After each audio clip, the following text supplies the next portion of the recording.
Sir కవిత గారికి దాదాపు 165 రోజులు ఉన్న తర్వాత తిహార్ జైల్లో ఉన్న తర్వాత ఇప్పుడు బెయిల్ వచ్చింది.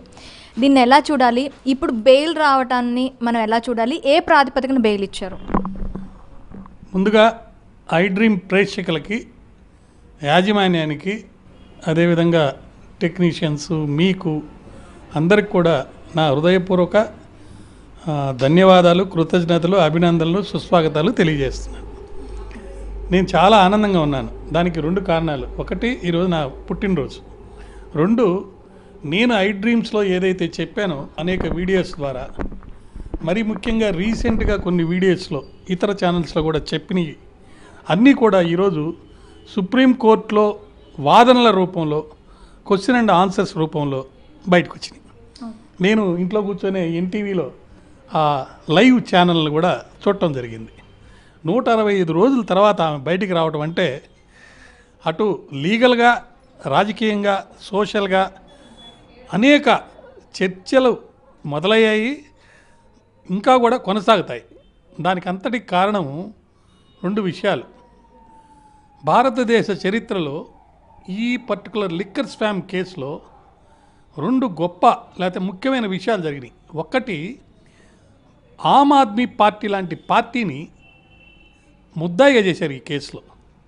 గతంలో ఏ పార్టీ కూడా ఏ కేసులో కూడా ముద్దాయిగా లేదు. మరి ఒక కేసులో ముద్దాయి అవ్వాలంటే పిఎంఎల్ఏ యాక్ట్లో ఉన్న ప్రొవిజన్స్ ప్రకారం అది కంపెనీ అయి ఉండాలి. కానీ పొలిటికల్ పార్టీ అనేది కంపెనీ కాదు, అయినా కూడా దాన్ని ముద్దాయి చేశారు.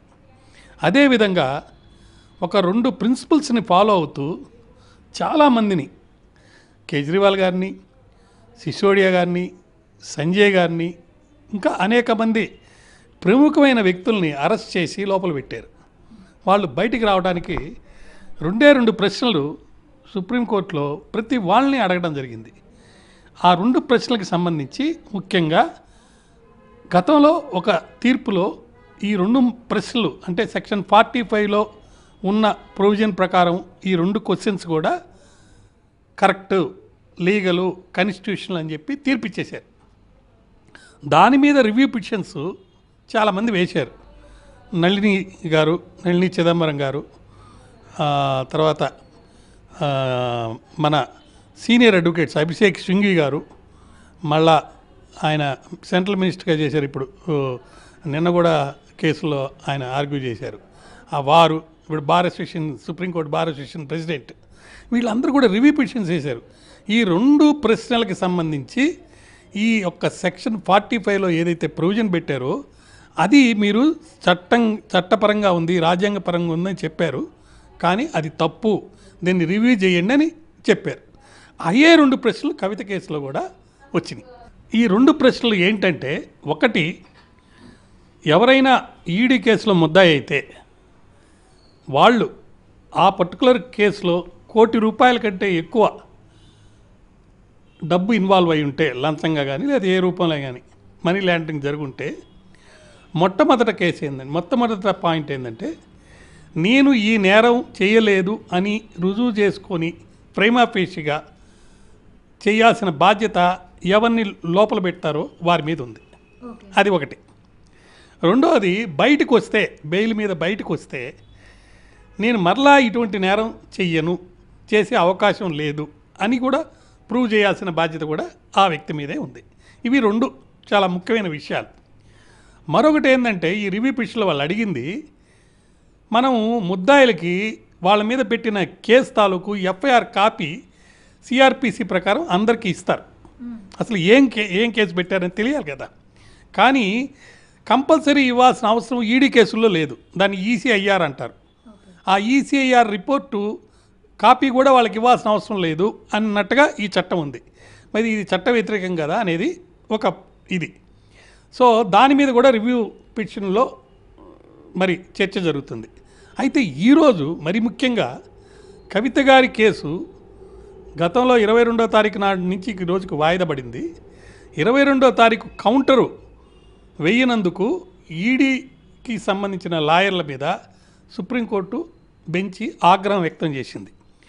అప్పుడు ఆ సందర్భంలో ఏమడిగిందంటే, మీ దగ్గర హైకోర్టు రికార్డ్ ఫైల్ ఉండి కూడా దాన్ని బేస్ చేసుకొని కౌంటర్ దాఖలు చేయకుండా వాయిదాలు అడుగుతున్నారు.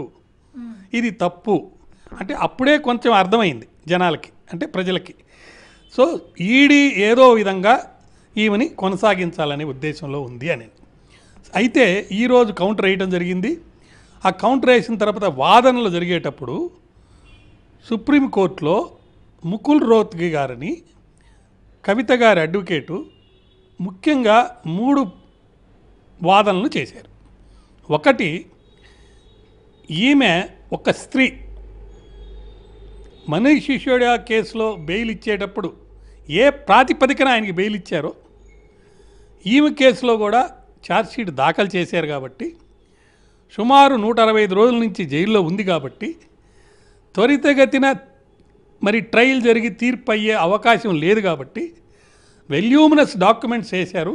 చాలా టైం టేకింగ్ ప్రాసెస్ ఉంది కాబట్టి ఈమె ఫండమెంటల్ రైట్ అనేది వైలేట్ అవుతుంది కాబట్టి ఈమెకి బెయిల్ ఇవ్వండి అనేది ఒక వాదన. రెండో వాదన వాళ్ళు చేసింది ఏంటంటే, ఈమె ఏదో తన యొక్క సెల్ ఫోన్లకు సంబంధించి ఎవిడెన్స్ని డెస్ట్రాయ్ చేసినట్టుగా వాళ్ళు వాదిస్తున్నారు. కానీ వాస్తవంగా జరిగింది, ఆమెకి నోటీస్ ఇచ్చిన తర్వాత సెల్ ఫోన్లు తెచ్చిచ్చేసింది. కానీ తెచ్చిచ్చే లోపల ఆమె కొత్త ఫోన్లు తీసుకున్నందువల్లనో అనేక కారణాల వల్ల ఆమెకున్న ఫోన్లని ఇతరులకు ఇచ్చింది. ఆ ఫోన్లని మళ్ళీ వాళ్ళ దగ్గర నుంచి తెచ్చుకొని ఆ తెచ్చుకున్న ఫోన్లను వాళ్ళకి ఇచ్చేసింది. కానీ ఆ తీసుకున్న వాళ్ళు మళ్ళా దాంట్లో ఉన్న ఐటమ్స్ అన్నీ డిలీట్ చేసేసి వాళ్ళు మళ్ళీ దాన్ని రీమేక్ లాగా చేశారు. అది వాళ్ళు చేసింది కానీ ఈమెమి డెస్ట్రాయ్ చేయలేదు అని అన్నప్పుడు జడ్జి గారు ఒక క్వశ్చన్ అడిగారు. ఎవరైనా చేస్తారు ఇంట్లో, మన సెల్ ఫోన్ ఎవరికైనా ఇవ్వమా? మరి ఇచ్చినప్పుడు ఆ సెల్ ఫోన్ ఇతరులు కూడా వాడతారు. ఆ వాడేటప్పుడు కొన్ని సందర్భాల్లో ఎక్కువ కాలం వాళ్ళ దగ్గర ఉంటుంది కాబట్టి దాంట్లో డిలీట్ చేసి వీళ్ళ నెంబర్లు వేసుకోవటం అలాంటివి జరుగుతాయి, హ్యూమన్ కదా అని అడిగారు. దానికి మన రాజుగారు ఆయన ఈడీ తరపున వాదించారు. ఆయన 3 సమాధానాలు చెప్పారు. ఒకటి, ఈమె మేము ఇన్వెస్టిగేషన్ చేసే సందర్భంగా పరిశోధనలో సహకరించలేదు. తర్వాత ఈమె సాక్షుల్ని ప్రభావితం చేసింది. అరోరా అనే ఆయన చాలా సందర్భాల్లో స్టేట్మెంట్లు మార్చేశాడు. అలా స్టేట్మెంట్లు మార్చడానికి కారణము ఈమె ఆయన మీద పెట్టినటువంటి ఇన్ఫ్లుయెన్సే. అదేవిధంగా 100 కోట్ల రూపాయల డబ్బు ఈమె ప్రధాన సూత్రధారిగా ఉండి మరి ఆప్ పార్టీకి అందజేయడం జరిగింది. ఆ డబ్బు మరి ఆప్ పార్టీ ఎన్నికల్లో వాడటం జరిగింది. ఇలాంటి ఆమెను కనుక వదిలితే బయటికి మరి ఇన్ఫ్లుయెన్స్ చేసి విట్నెస్లు ఇబ్బంది పెట్టే అవకాశం ఉందని చెప్పి ఆయన వాదన చేశాడు. 135 ఏదో ఒక దాన్ని కోట్ చేసి మొత్తం ఎవిడెన్స్ని డిస్ట్రాయ్ చేయటం, అధికారులను బెదిరించటం, ఇలాంటివన్నీ కూడా చెప్పారు. అదే సాక్షుల్ని కొంచెం ఇబ్బంది పెట్టడం, ఇవన్నీ కూడా చెప్పినా కూడా సుప్రీంకోర్టు ఒకే ఒక ప్రాతిపదిక, అంటే సిసోడియా కేసులో ఎలా బెయిల్ ఇచ్చారో ఈమె స్త్రీ కాబట్టి ఫ్లైట్ రిస్క్ కూడా లేదు. ఈమె తండ్రి ముఖ్యమంత్రిగా చేశాడు, ఈ అమ్మాయి ఎమ్మెల్సీగా చేసింది, మరి ఈమె ఎంపీగా కూడా చేసింది. ఇటువంటి ఆమె దేశం వదిలిపెట్టి లేకపోతే కేసులో సహకరించకుండా కోర్టుకు రాకుండా ఉండే పరిస్థితి లేదు కాబట్టి మరి ఇస్తే మీకేంటి ఇబ్బంది అని చెప్పి కొన్ని కండిషన్స్ మీద ఈమెని బెయిల్ మీద ఇవ్వటం జరిగింది. ఒకటి 10 లక్షల రూపాయలు, 2 జామీందారులు. రెండోది దేశం విడిచిపెట్టి వెళ్ళకూడదు. మూడోది సాక్షుల్ని ఇన్ఫ్లుయెన్స్ చేయకూడదు. ఇలాంటి కండిషన్స్ పెట్టి అన్నీ కూడా ఇవ్వడం జరిగింది. ఈరోజు సాయంత్రం లోపల ఈ అమ్మాయి యొక్క పత్రాలని, అంటే జామీన్ పత్రాలని మరి యాక్సెప్ట్ చేస్తే ఈరోజు రాత్రి 7 గంటలకి తీహార్ జైలు నుంచి ఆమె బయటకు వచ్చే అవకాశం ఉంది. అయితే దీన్ని మనం లీగల్గా చూసాం, రాజకీయంగా కూడా అనేక విధమైనటువంటి వాదనలు ప్రతివాదనలు వస్తున్నాయి. సో రాజకీయంగా వచ్చే వాదనలు మనం గమనిస్తే రాబోయే 4 ఎలక్షన్స్, ముఖ్యంగా మహారాష్ట్ర, ఢిల్లీ, హర్యానా, జమ్మూ కాశ్మీర్, ఈ 4 రాష్ట్రాల్లో కొన్ని రాష్ట్రాలకు ఆల్రెడీ డేట్స్ ఇచ్చేశారు, కొన్ని రాష్ట్రాలకు డేట్స్ ఇవ్వబోతున్నారు. ఒక ప్రాతిపదికన political స్ట్రాటజీగా BJP party Aam Aadmi పార్టీని దెబ్బ కొట్టాలంటే వాళ్ళు మేము నిజాయితీ పరులమి, కరప్షన్కి ఎగనెస్ట్గా క్రూసేడ్ చేసిన వాళ్ళమి మమ్మల్ని సామాన్య మానవులు ఎన్నుకున్నారు 3 సార్లు. అంటే మనం అందరికీ మోడీ చాలా ఇంపార్టెంట్ గ్రేట్ అనుకుంటాము, కానీ ఇంటర్నేషనల్ లెవెల్లో ఆమ్ ఆద్మీ పార్టీ తరపున ముఖ్యమంత్రి అయిన కేజ్రీవాల్ కూడా చాలా ఇంపార్టెంట్. ఎందుకంటే ఢిల్లీలో 3 టైమ్స్ వరుసగా గెలిచాడు, మళ్ళా కూడా గెలుస్తారనే ఒక వాదన కూడా వస్తుంది. సో అంత ఇంపార్టెంట్ పర్సన్ని ఏ విధంగా దెబ్బకొట్టాలంటే ఈ యొక్క లిక్కర్ స్కామ్ కేసులో ఆయన్ని ఇరికించడానికి ఒక ప్లాన్ ప్రకారం, ఒక స్ట్రాటజీ ప్రకారం ఇదంతా గవర్నర్ ద్వారా, అంటే అక్కడ లెఫ్టినెంట్ గవర్నర్ ద్వారా ఇచ్చిన కేసు ద్వారా ఇన్ని ఇరికించడం జరిగింది అని చెప్పేసి ఒక వాదన ఉంది. దాంట్లో భాగంగానే కవితని కూడా పట్టుకున్నారు. అంటే నేరం ఎవరు చేశారు ఏంటనేది అది వేరే విషయం. ఇది ఒక పొలిటికల్ సర్కిల్లో జరుగుతుంది. ఈ సందర్భంగా మొన్న జరిగిన ఎలక్షన్స్లో మరి లాస్ట్ మూమెంట్లో బీజేపీ మరి బీఆర్ఎస్ కమాండ్ బీఆర్ఎస్ మధ్యలో ఒక రాజకీయ అవగాహన ఒప్పందం వల్ల ఆయన ఎన్నికల్లో ఓడిపోయాడు. మళ్ళా ఎంపీ ఎలక్షన్లప్పుడు ఈ 8 సీట్లు బీజేపీకి రావడానికి లోపాయకారి ఒప్పందం వల్ల, సపోర్ట్ వల్ల వాళ్ళు గెలిచారు. అయితే మరొక వాదన ఏంటంటే అది కాదు, బీఆర్ఎస్ పార్టీని పూర్తిగా సమూహంగా అంటే దాంట్లో చేరిపోతారు అనేది ఒక వాదన వచ్చింది. దానికి సంబంధించి కూడా ఒక ముఖ్యమైన విషయం ఏంటంటే వాళ్ళ మేనమామ గారు ఆయన హరీష్ గారు గురించి బండి సంజయ్ గారు ఒక వాక్యం చేశారు. ఆయన మంచోడు, ఆయన రాజీనామా చేసి వస్తే మేము చేర్చుకుంటామని. సో హరీష్ గారు ఏమైనా పోయి జాయిన్ అవుతారా, లేకపోతే కవిత గారిని లోపాయకారి ఒప్పందంలో కవిత గారిని తీసుకుంటారా? నన్ను ఒక ఛానల్లో కూడా అడిగారు, కవిత గారు ముఖ్యమంత్రి ఏమైనా అవుతారా భవిష్యత్తులో అంటే. మనకు మహారాష్ట్రలో జరిగినటువంటి రాజకీయ ప్రకంపనలు అనుకోండి, అక్కడ ముఖ్యమంత్రులను మార్చడం కానీ అవి చూసినప్పుడు షిండే రూపంలో ఇక్కడ కూడా అటువంటి ఏమైనా జరుగుతాయా అనే ఒక వాదన పూర్తిగా వచ్చింది. కాదు కాంగ్రెస్ బీఆర్ఎస్ ఒకటైంది బీజేపీని అంతం చేయడానికి.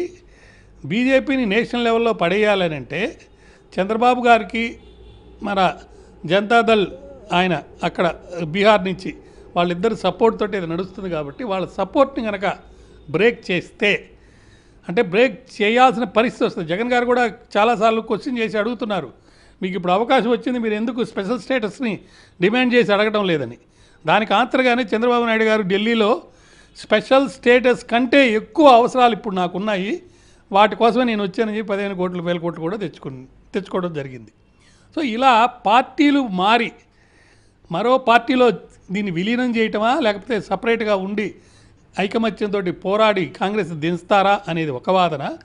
లేదు కాంగ్రెస్ పార్టీ బీఆర్ఎస్ ఒకటయ్యి బీజేపీని అంతం చేసి రాహుల్ గాంధీని ప్రైమ్ మినిస్టర్ చేసే పరిస్థితి అనేది ఒక వాదన జరుగుతుంది.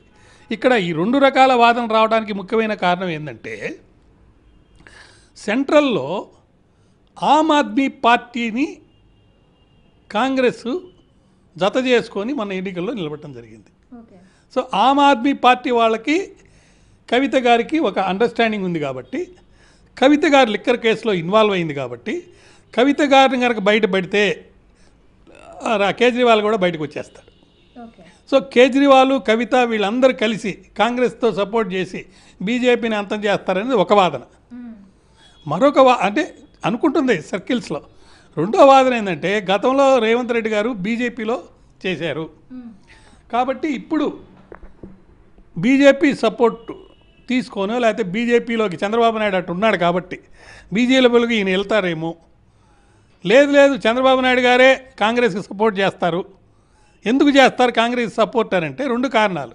ఒకటి ఆయన వచ్చింది కాంగ్రెస్ పార్టీ నుంచే. ఒకటి తెలుగుదేశానికి ముఖ్యమైనది ఏంటంటే స్పెషల్ స్టేటస్ కావాలి అక్కడ. అది బీజేపీ వాళ్ళు ఇచ్చే అవకాశం లేదు, కాంగ్రెస్ వాళ్ళు ఇస్తానంటున్నారు. నెంబర్ 1.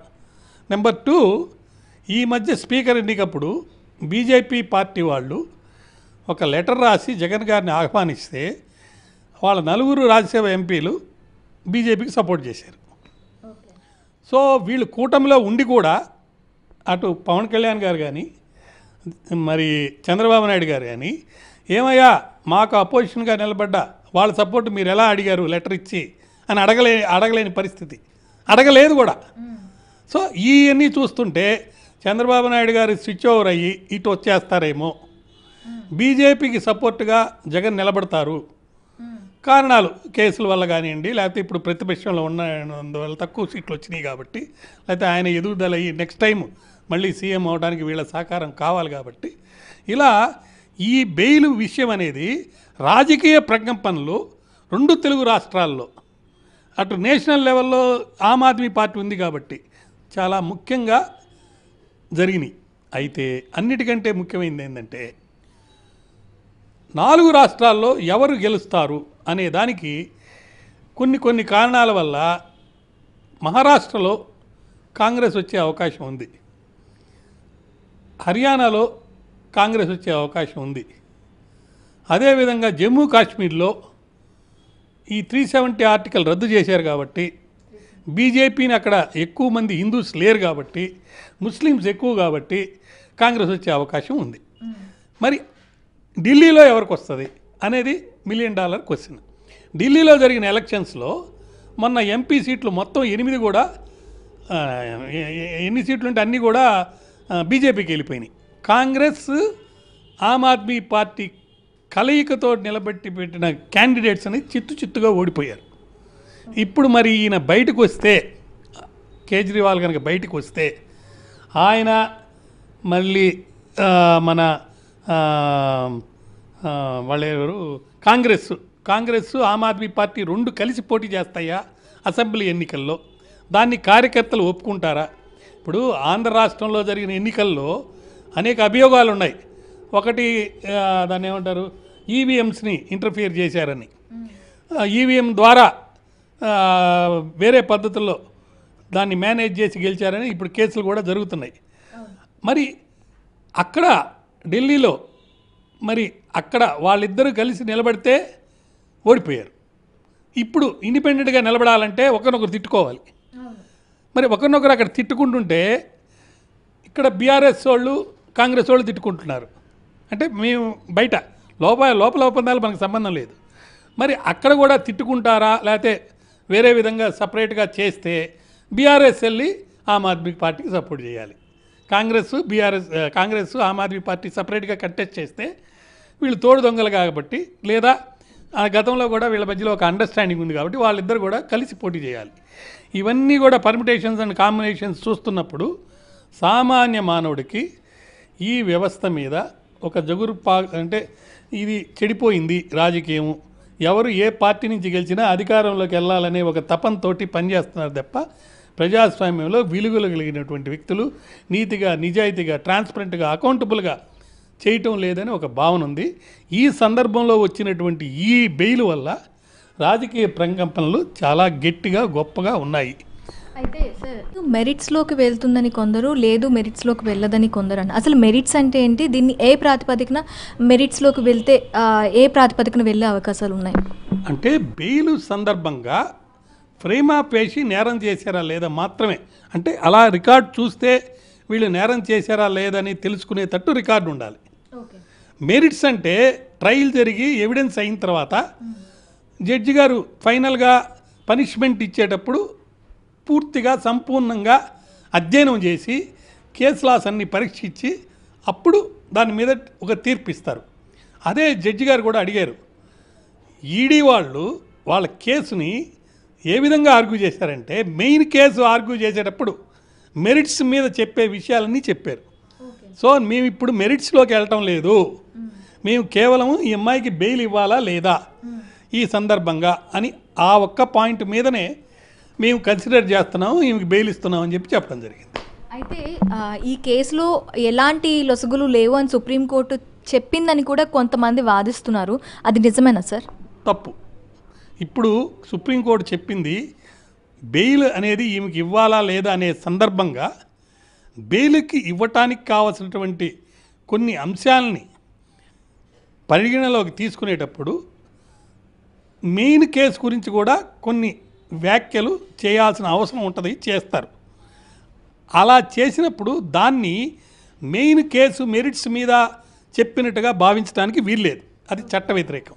ఇది కేవలం బెయిల్ ఇచ్చే సందర్భంగా ప్రేమా పేషీ కేసు ఉందా లేదా, ఈ అమ్మాయిని బయటికి పంపిస్తే మరోసారి ఇటువంటి నేరం చేస్తా లేదా, లేదు బయటికి పంపిస్తే కేసులో సహకరించి ఆమె యొక్క నిర్దోషిత్వాన్ని రుజువు చేసుకునే దానికే బయటికి పోతుందా, లేకపోతే సాక్షుల్ని ప్రభావితం చేసి వాళ్ళని ఇబ్బంది పెట్టి ఏదో విధంగా ఆమె కేసు గెలిచి రాజకీయంగా లబ్ధి పొందే అవకాశం ఉందా, లేదా ఇటువంటి వాటినే చూస్తారు. ఓకే, సో మొత్తానికి ఈ బెయిల్ అనేది వచ్చింది. సో నెక్స్ట్ ఎలా ఉండబోతుంది సార్? ఈ కేసులో బెయిల్ వచ్చిన తర్వాత అలిగేషన్స్ చాలా సీరియస్గా ఉన్నాయి. కొంత రికార్డెడ్ ఎవిడెన్స్ ఉంది. ఫర్ ఎగ్జాంపుల్ కొన్ని సందర్భాల్లో ఒక హోటల్లో ఎవరు దిగారు, ఎవరితో మాట్లాడారని కాల్ డేటా తీశారు. అదేవిధంగా ఒక పర్టికులర్ ల్యాండ్ కవిత గారు అమ్మినట్టుగా దానికి డబ్బు వేరే వాళ్ళకి ముట్టినట్టుగా రికార్డెడ్గా దొరికింది. అదేవిధంగా వాళ్ళ ఆడిటరు లేదా మాగంట రాఘవ గారు, ఇంకొక ఆయన, వీళ్ళందరూ అప్రూవర్గా మారిపోయారు. అప్రూవర్గా మారి కవిత గారి కేసుకు సంబంధించి ఎగనిస్ట్గా స్టేట్మెంట్స్ ఇచ్చారు, మళ్ళీ రివర్ట్ అయ్యారు. ఇవన్నీ కూడా పరిగణలోకి తీసుకున్నప్పుడు ఒక పక్క రెండు సింహాలు కనుక యుద్ధం చేస్తున్నట్టుగా, అంటే ఒక సింహం ఇంకో సింహంతో, సింహము లేడితో కాదు, అట్లా ఇరు పక్షాల మధ్య ఒక యుద్ధ వాతావరణం వచ్చి రష్యా చేస్తున్నట్టుగా అక్కడ వాళ్ళ యొక్క ఎవిడెన్స్ పెట్టడంలో కానీ, సైంటిఫిక్గా కొన్ని ప్రూవ్ చేయడంలో కానీ, మానిటరీ కన్సిడరేషన్స్ ప్రూవ్ చేయడంలో కానీ, అదేవిధంగా ఈడీ యాక్ట్లో ఉన్నటువంటి గట్టి లేకపోతే కొన్ని ప్రొటెక్షన్స్, అంటే నేరాన్ని ప్రూవ్ చేసుకునేదానికి చట్టంలోనే కొన్ని వెసులుబాట్లు ఈడీకి సపోర్ట్గా ఉన్నాయి. సో ఈ సందర్భంలో భవిష్యత్తులో ఈ కేసు ఎలా ఉంటుంది అనేది ట్రయల్లో చాలా పేజీలు, వేల పేజీలు దీంట్లో ఉన్నాయి. 453, 1553 ఎంతమంది సాక్షులు విచారించారు. కాబట్టి ఖచ్చితంగా దీని మీద కోర్టు కూడా చాలా టైం తీసుకుంటుంది. మెయిన్ కారణం బెయిల్ ఇవ్వడానికి కూడా అదే.